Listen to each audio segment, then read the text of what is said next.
Salam jumpa, nama saya Brian Waluyan. Saat ini saya akan membawakan katekese tentang sakramen tobat. Mari kita awali katekese ini dengan tanda salib. Dalam nama Bapa dan Putra dan Roh Kudus. Amin. Mari kita simak bersama-sama video tata cara menerima sakramen tobat berikut ini.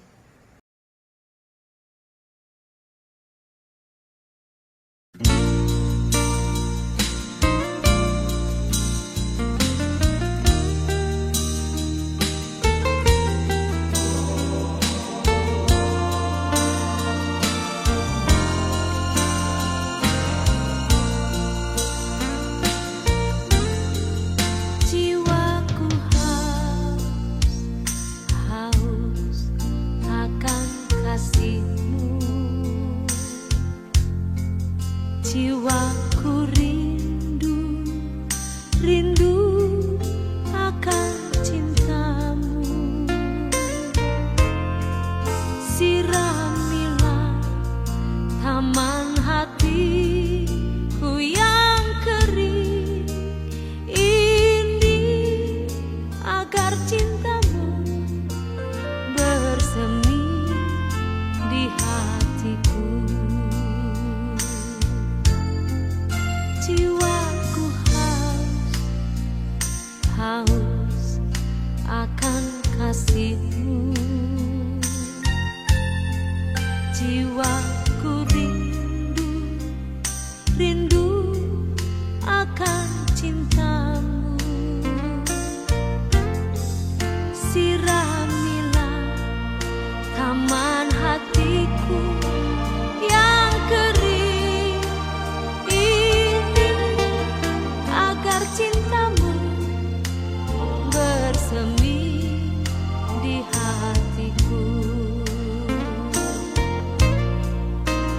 Oh Yesus, kekasihku, hanyalah Kau. Namamu kan kuukir di hatiku. Seumur hidupku hanya bagimu, Yesus. Ku mau setia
Sakramen tobat merupakan tanda dan sarana yang mengungkapkan iman orang berdosa akan pengampunan Allah yang berbelas kasih.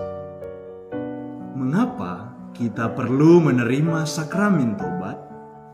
Karena kita sebagai umat-umat yang percaya, sebagai orang-orang yang percaya, tentu kita seringkali melakukan kesalahan-kesalahan yang melawan cinta kasih Tuhan. Dalam gereja Katolik, kita mengenal dua macam dosa, yaitu dosa berat dan dosa ringan. Dalam Katekismus Gereja Katolik nomor 1857 berbunyi, dosa berat ialah dosa yang mempunyai materi berat sebagai objek dan yang dilakukan dengan penuh kesadaran dan dengan persetujuan yang telah dipertimbangkan. Dalam Katekismus Gereja Katolik nomor 1862 disebutkan bahwa dosa ringan dilakukan apabila seorang melanggar peraturan hukum moral dalam materi yang tidak berat, atau walaupun hukum moral itu dilanggar dalam materi yang berat, namun dilakukan tanpa pengetahuan penuh dan tanpa persetujuan. Dasar untuk sakramen tobat adalah perkataan Yesus sendiri sebelum ia naik ke surga. Di dalam Yohanes pasal 20 ayat 21 sampai 23. Damai sejahtera bagi kamu, sama seperti Bapa mengutus aku, demikian juga sekarang aku mengutus kamu. Dan sesudah berkata demikian, ia menghembusi mereka dan berkata, terimalah Roh Kudus. Jikalau kamu mengampuni dosa orang, dosanya diampuni. Dan jikalau kamu menyatakan dosa orang tetap ada, dosanya tetap ada. Yesus memberikan penegasan dan otoritas yang begitu penting kepada para murid, yaitu otoritas untuk mengampuni dosa. Memang hanya Tuhan yang mempunyai hak untuk mengampuni dosa-dosa manusia. Namun, Yesus memberikan Roh Kudus-Nya kepada para murid dan memberi kuasa kepada mereka untuk mengampuni dosa, untuk menguduskan umat-Nya sampai akhir zaman. Sakramen tobat memiliki makna perdamaian, yaitu mendamaikan manusia dan dengan Allah sehingga manusia hidup dalam rahmat Allah. Mendamaikan hubungan umat manusia dan gereja sehingga juga tercipta kebersamaan pada seluruh komunitas beriman dan juga mendamaikan dengan semua makhluk. Itulah sakramen tobat. Dari video yang telah kita saksikan bersama-sama tadi, di mana kita melihat bagaimana seseorang yang datang ke gereja untuk menerima sakramen tobat. Nah, langkah-langkah pertobatan yang akan kita lalui adalah sebagai berikut. Yang pertama tentu ketika kita sampai di gereja, kita menyadari dan kita mengakui dosa kita dalam hati. Kemudian kita menyesali dosa kita. Kita berniat untuk tidak akan berbuat dosa lagi. Kita memohon ampun dan mau menghidupi cara hidup yang baru dari kebiasaan-kebiasaan buruk kita. Pada saat kita memasuki kamar yang telah disiapkan, kita berlutut dan kita menerima berkat pengantar dari imam, kemudian membuat tanda salib sebagai pembukaan dari pertobatan kita. Kemudian, hendaklah kita berkata, Bapa, sakramen tobat yang terakhir kali saya terima adalah, kita sebutkan kapan terakhir kali kita menerima sakramen tobat. Nah, jika ini adalah penerimaan sakramen tobat yang pertama kali, maka hendaklah kita mengatakan, Bapa, ini penerimaan sakramen tobat saya untuk pertama kalinya. Nah, setelah mengatakan hal tersebut, kemudian sampaikanlah, "Bapa, dari saat terakhir saya menerima sakramen tobat, saya menyesali dan saya berusaha untuk memperbaikinya. Dan saat ini saya akan mengaku kepada Allah Bapa yang Maha Kuasa dan kepada seluruh umat Allah yang kudus bahwa saya telah berdosa dengan pikiran dan perkataan, dengan perbuatan dan kelalaian." Kemudian kita sebutkan dosa-dosa yang kita buat. Setelah itu kita mengatakan, "Saya sungguh menyesal atas semua dosa-dosa saya itu, dan dengan hormat saya meminta pengampunan serta penitensi yang berguna bagi saya." Kemudian kita dengarkan nasihat dari imam dan apa yang harus kita lakukan sebagai penitensi atas dosa-dosa yang sudah kita laksanakan.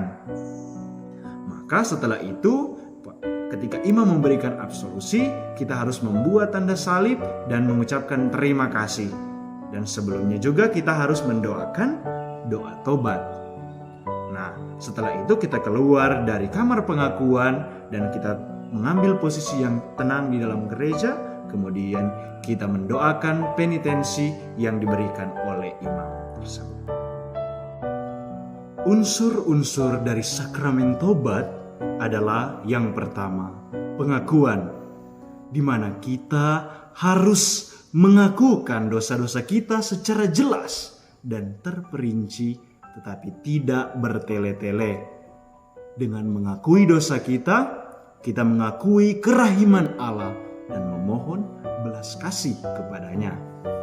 Yang kedua, penitensi atau denda dari dosa itu. Kita harus melakukan tindakan atau laku tobat kita untuk memulai hidup baru dalam bentuk doa, mati raga, atau karya amal. Penitensi didasarkan atas keyakinan bahwa semakin besar dosa kita, yang kita semakin diampuni dan juga semakin besar kemurahan Allah yang kita terima. Yang ketiga yaitu absolusi atau pengampunan dosa. Kita menerima pengampunan dari Allah melalui pelayan sakramen tobat dan sekaligus menjadi tindakan gereja menerima seorang pendosa kembali menjadi anggota gereja itu sendiri. Seringkali kita mendengar pertanyaan-pertanyaan dari luar yang muncul, sampai berapa kali sih kita harus mengakui dosa kita?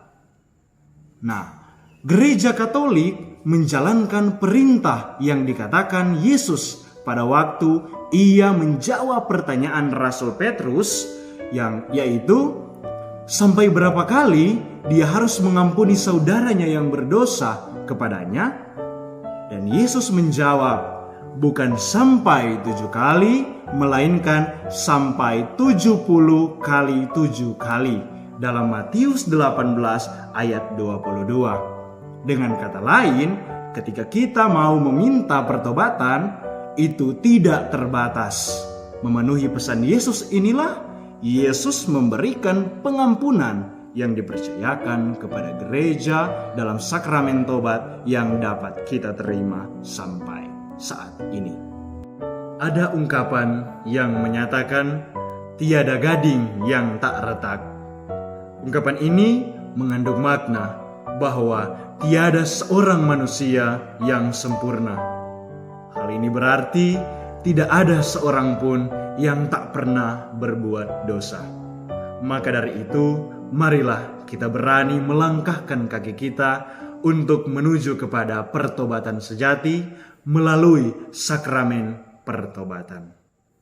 Dengan menerima sakramen pertobatan, kita kembali disatukan dengan Allah dalam gereja kita. Sekian untuk katekese pada kesempatan ini. Marilah kita menutup katekese ini dengan tanda salib. Dalam nama Bapa dan Putra dan Roh Kudus. Amin.